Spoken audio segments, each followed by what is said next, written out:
Good morning students. आज का जो लेक्चर है ये है हमारा इंग्लिश के ऊपर और लास्ट क्लास तक हमने पढ़ा था रूल 5 तक कॉन्कर्ड्स में। सो आज हम 6th रूल पढ़ेंगे। तो 6th रूल सबसे पहले आप नोट कर लीजिए।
सो देखिए सबसे पहले कि जो हमारा रूल 6 है ये है, if one of the two subjects, अगर इन दो कोई भी दो सब्जेक्ट्स में से if the first one is singular, अगर पहला वाला जो सब्जेक्ट है अगर वो सिंगुलर है and the second is plural, और अगर दूसरा प्लूरल है, the verb will be plural, तो जो वर्ब होगा वो प्लूरल हो जाएगा। यानी कि अगर एक सब्जेक्ट सिंगुलर और दूसरा प्लूरल है, यानी कि एक वचन में है दूसरा बहुवचन में है, यानी कि एक से ज़्यादा है सेकंड सब्जेक्ट, तो जो हमारा वर्ब होगा ये भी प्लूरल हो जाएगा।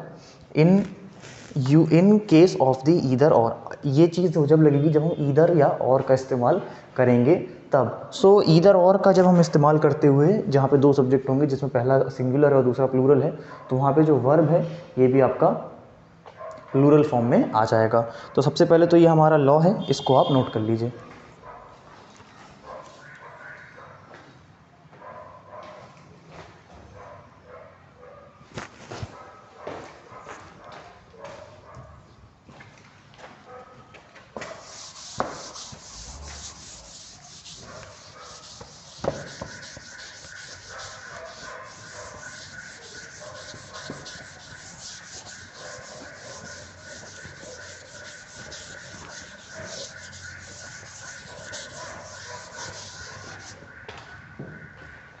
अब जो इसका एग्जाम्पल है, एग्जाम्पल हम नोट कर लेते हैं सबसे पहले इसका।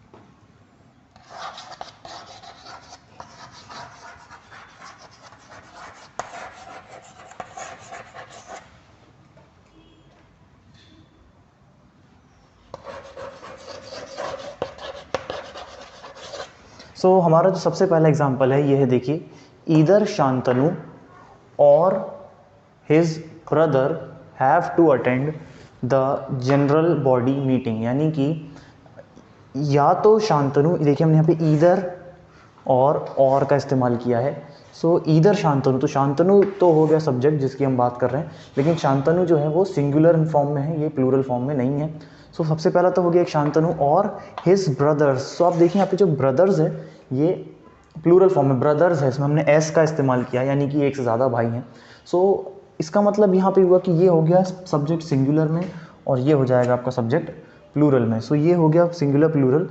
हैव टू अटेंड, तो आप देखिए यहाँ पे हमने हैव यूज़ किया है, हैव टू अटेंड, मतलब कि यहाँ पे जो वर्ब है ये हमने लिया है प्लूरल फॉर्म में, ये यहाँ पे सिंगुलर के फॉर्म में नहीं है। Attend the general body meeting. So ये एग्जांपल था जिसमें हम आपको बताना चाहता था कि जिसमें हमने ईदर या और का हम यूज़ करते हैं, वहाँ पे हम अगर सब्जेक्ट पहला सिंगुलर है और दूसरा प्लूरल है तो जो वर्ब हो जाएगा वो भी आपका प्लूरल फॉर्म में हो जाएगा। तो ये रूल नंबर 6 का एग्जाम्पल था। सो इसको भी आप नोट कर लीजिए।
सो देखिए, अब जो हमारा रूल 7 है ये काफ़ी हद तक रूल 6 की तरह ही है कि जब भी हमारे पास दो सब्जेक्ट्स हैं जिसमें कि जो फर्स्ट वन है is singular and the second one is plural, यानी कि जैसा हमने अभी तक पढ़ा था इन नंबर, तो यहाँ पे जो हमारा वर्ब हो जाएगा तब प्लूरल जो वर्ब है यही प्लूरल फॉर्म में ही होगा, यानी कि सिंगुलर में नहीं होगा, प्लूरल में ही होगा, जहाँ पे हम नीदर नॉर का इस्तेमाल करें। यानी कि पिछली बार में हमने ईदर और का इस्तेमाल किया था रूल नंबर 6 में, कि वहाँ पे ईदर और का इस्तेमाल करके हमने जो है दो सब्जेक्ट्स हैं उनको डिनोट किया था।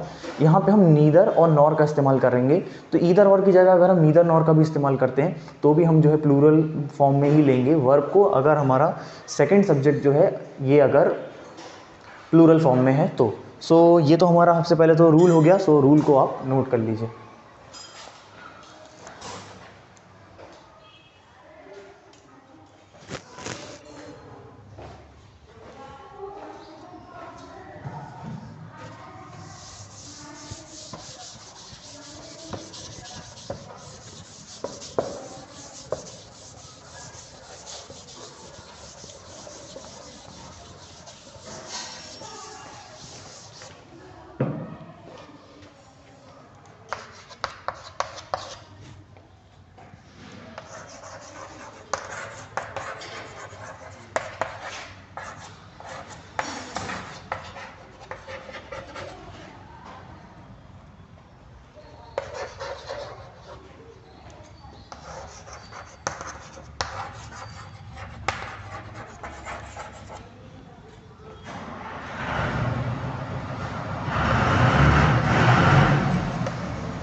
सो देखिए, ये जो सबसे पहला जो हमारा एग्जाम्पल है रूल नंबर 7 के लिए, neither Vikram nor his friends have reached the conference hall. यानी कि नीदर विक्रम, यानी कि विक्रम हो गया हमारा पहला सब्जेक्ट, नॉर हिज फ्रेंड्स। तो यहाँ देखिए फ्रेंड्स में भी हमने फ्रेंड के साथ एस लगाया, यानी कि प्लूरल फॉर्म है फ्रेंड्स का, यानी कि जो फ्रेंड्स हैं वो एक से ज़्यादा हैं। सो यहाँ पे देखिए कि यहाँ पे नीदर और नॉर का जो है हमने इस्तेमाल किया है, यानी कि ना ही विक्रम और ना ही उसके दोस्त जो है वो कॉन्फ्रेंस हॉल में पहुँचे। सो हमने यहाँ पे यूज़ किया है हैव रीच्ड। सो रीच तो यहाँ हो गया पहुँचना, जो हैव है ये हो गया प्लूरल फॉर्म, तो ये पूरा जो वर्ब हो गया ये कन्वर्ट हो गया है आपके प्लूरल फॉर्म में। सो हैव रीच अगर हमने ये यूज़ किया है, सो ये हमने यूज़ किया है क्योंकि यहाँ पे फ्रेंड्स जो था यानी कि जो दूसरा सब्जेक्ट है ये हमारा प्लूरल फॉर्म में, ये सिंगुलर फॉर्म में नहीं है। सो ये वाला सब्जेक्ट जो था ये है सिंगुलर में, यानी कि एक ही व्यक्ति की बात हो रही है, एक ही पर्सन की, जो कि विक्रम, और यहाँ पे कई सारे दोस्त हैं, तो ये हो गया प्लूरल। सो इसमें जो है ये हो गया हमारा एग्जाम्पल 7th रूल का, जिसमें कि अगर नीदर और नॉर है और हमारे पास दो सब्जेक्ट हैं जिसमें कि पहला अगर सिंगुलर है और दूसरा प्लूरल है, तो जो वर्ब होगा यहाँ पे फिर से ये जो हो जाएगा आपका प्लूरल फॉर्म में कन्वर्ट हो जाएगा। सो ये हमारा दूसरा एग्जाम्पल है, इसको भी आप नोट कर लीजिए।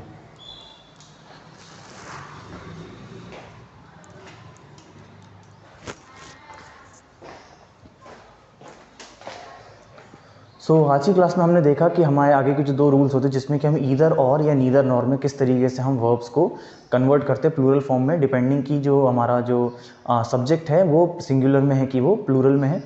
आज की क्लास के लिए इतना ही। Thank you.